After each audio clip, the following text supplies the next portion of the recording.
cleaning his little home. First with brooms, then with dusters, then on ladders and steps and chairs, with a brush and a pail of whitewash, till he had dust in his throat and eyes and splashes of whitewash all over his black fur and an aching back and weary arms.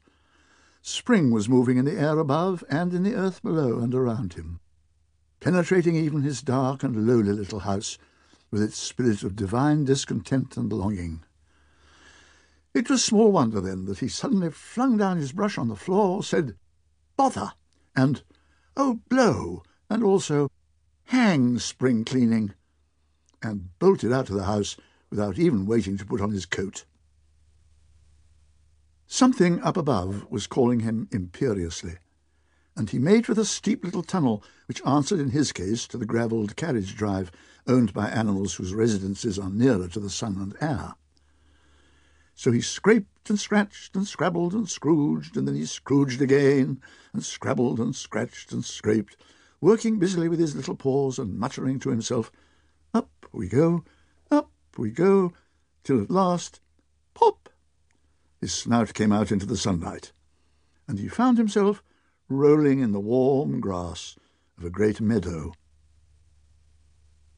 "This is fine," he said to himself. "This is better than whitewashing." The sunshine struck hot on his fur, soft breezes caressed his heated brow, and after the seclusion of the cellarage he had lived in so long, the carol of happy birds fell on his dulled hearing almost like a shout.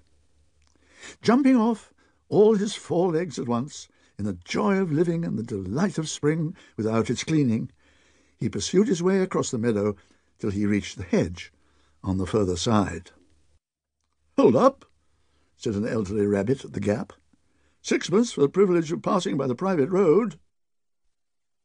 He was bowled over in an instant by the impatient and contemptuous mole, who trotted along the side of the hedge, chaffing the other rabbits as they peeped hurriedly from their holes to see what the row was about.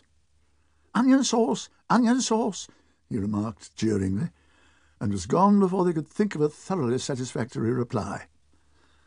Then they all started grumbling at each other. "How stupid you are! Why didn't you tell him? Well, why didn't you say? You might have reminded him," and so on, in the usual way. But of course it was then much too late, as is always the case.